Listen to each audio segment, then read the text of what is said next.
এরকম খাদ্য অভ্যাসের মধ্যে আমাদের মনে রাখতে হবে আল্লাহ তাআলা হারাম জিনিস হারাম করে দিয়েছেন, অনেক জিনিস হারাম করেছেন, কোরআনে স্পষ্ট আছে কতগুলো বিষয়। আর কিছু বিষয় আছে নীতিমালা কোরআনে আছে, যেমন মনে করেন ধূমপান। আল্লাহর নবীর যুগে কেউ ওই ধোঁয়া পান করতো না, বিড়ি খাইতো না, সিগারেট খাইতো না, ছিলই না এটা। এখন এটা হালাল না হারাম এটা কোরআনে স্পষ্ট নাই, হাদিসে স্পষ্ট নাই। আমাদেরকে বের করতে হবে এটা কি আছে, নীতিমালা আছে। কোরআনের নীতিমালা তালাশ করলে আপনি দেখবেন যে ধূমপান সম্পূর্ণ হারাম। এটা কেউ না বুঝে বলে মাকরু। আপনি এক একটা করে দলিল পেশ করতে যাবেন, সময় এখন খুব কম। আল্লাহর কালাম দেখেন, পড়েন। সিগারেটের গায়ে লেখা থাকে ধূমপানে স্ট্রোক হয়, ধূমপানে মৃত্যু ঘটে, ধূমপান স্বাস্থ্যের জন্য ক্ষতিকর, এইগুলো সবাই স্বীকৃত।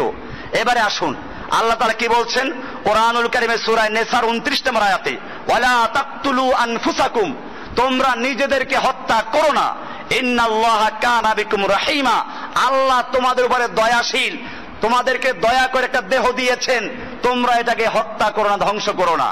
তাহলে আল্লাহ বললেন তোমাদের দেহ ধ্বংস করো না, এটা হারাম করে দিয়েছেন। আত্মহত্যা করার সাথে হারাম, কারণ দেহের মালিক আল্লাহ, এটা আল্লাহ দিয়েছেন, আমি ব্যবহারকারী, এটা ক্ষতি করার অধিকার আমার নেই। তাহলে আল্লাহ তাআলা দেহ দিয়েছেন, এটা হত্যা করা যেমন হারাম, এখন ধূমপান করলে মানুষ কি হয়, স্ট্রোক করে মারা যায়, ক্ষতিকর, বোঝা গেল এটাও হারাম।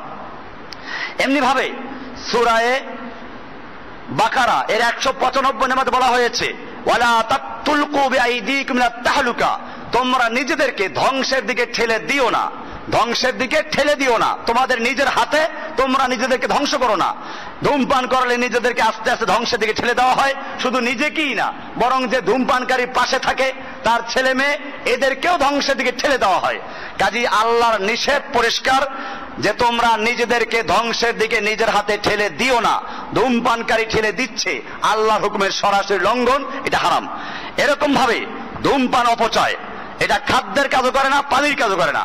আর কোরআনুল কারীমের সূরা বনী ইসরাঈলের 27 নম্বরে আল্লাহ তাআলা বলছেন, ওয়ালা তুবাজ্জির তাবযীরা, তোমরা অপচয় করো না, ইন্নাল মুবাজ্জিরিনা কানু ইখওয়ানাশ শায়াতিন, নিশ্চয় অপচয়কারী শয়তানের ভাই। তাহলে ধূমপান করলে কমপক্ষে শয়তানের ভাই হওয়া যায়, অপচয় হয় আর অপচয়কারী শয়তানের ভাই। আর যেই জিনিস পান করলে তার নাম হয় শয়তানের ভাই, এটা হালাল না হারাম? এরপরে ধূমপান একটা খারাপ কাজ, এটা নিকৃষ্ট জিনিস। আর কোরআনে আল্লাহর নবীর দায়িত্ব বয়ান করে সূরা আরাফের 157 নম্বর আয়াতে, 157 নম্বর আয়াতে বলা হয়েছে নবীর দায়িত্ব হচ্ছে ওয়ায়ুহিল্লু লাহুমুত তাইয়্যিবাত ওয়া ইউহাররিমু আলাইহিমুল খাবায়েস। আল্লাহর নবী পবিত্র জিনিসগুলোকে হালাল ঘোষণা করেছেন, আর খবিস জিনিসগুলোকে, ক্ষতিকর জিনিসগুলোকে আল্লাহ রাসূল হারাম ঘোষণা করেছেন। তাহলে এখন ক্ষতিকর যত জিনিস সবগুলো হারাম হয়ে গেছে, তার মধ্যে ধূমপানও ক্ষতিকর, এটা হারাম হয়ে গেছে স্পষ্ট। ওয়ায়ুহাররিমু আলাইহিমুল খাবায়েস, খাবায়েসকে আল্লাহ রাসূল হারাম ঘোষণা করেছেন।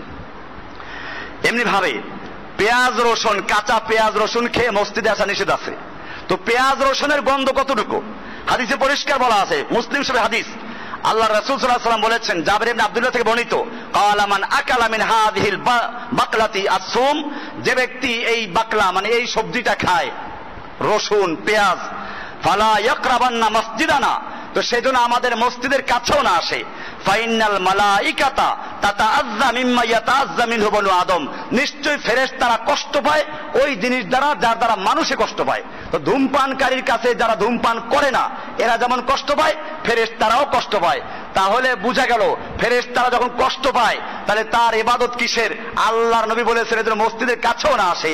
এরপরে মৃত্যুর সময় ফেরেশতারা, আমি গত সপ্তাহে আলোচনা করেছি, যারা ইস্তেকামত থাকে তাদের সঙ্গে ফেরেশতারা থাকে, কোরআনে আছে এটা আয়াতটা বলেছেন গত সপ্তাহে, তাহলে ফেরেশতা থাকে।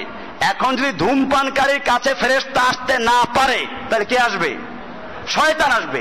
এই জন্য ধূমপানকারী বেঈমান হয়ে মারা যাওয়ার আশঙ্কা খুব বেশি, কারণ তার কাছে রহমতের ফেরেশতা মৃত্যুর সময় আসবে না, তার ধারে কাছে আসবে না, তাহলে শয়তান আসবে, তাকে গ্রাস করে নেবে। এরপরে ধূমপান করে যারা, তারা পায়খানায় গিয়ে ধূমপান করে। পায়খানা কি খাওয়ার জায়গা না ছাড়ার জায়গা? ত্যাগ করার জায়গা, এটা খাওয়ার জায়গা না, ভরার জায়গা না। কাজে এটাও বুঝে গেল, এটা পায়খানায় গিয়ে যে জিনিসটা খায় ওটা হালাল হতে পারে না। এরপরে আসেন, ধূমপানকারীর নাক মুখ দিয়ে ধোঁয়া বের হয়, আর নাক মুখ দিয়ে ধোঁয়া বের হবে জাহান্নামীদের, দোজখে যারা যাবে। তো যে ব্যক্তি দুনিয়াতে বসে জাহান্নামীদের সঙ্গে সাদৃশ্যতা পালন করলো তার স্থান জাহান্নামী হবে। আল্লাহ রাসূল বলেছেন, মান তাশাব্বাহা বিকওমিন ফাহুয়া মিনহুম, সুনানে আবু দাউদের হাদিস, যে ব্যক্তি যার সঙ্গে মিল রেখে, যে তার সাথে মহব্বতকে মিল রেখে সাদৃশ্যতা রাখে, কিয়ামতে সে তার সাথে উঠবে। এরপরে ধূমপান কিয়ামতের একটা আযাবের লক্ষণ। কিয়ামতের আগে সূরা দুখান, এই নামেই নাম, দুখান মানেই ধোঁয়া।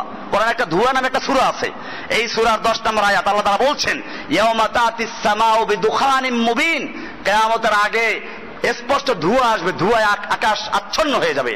আর এই লোকটা সেই ধোঁয়া পান করছে, কিয়ামতের একটা লক্ষণ আলামত সে পান করছে।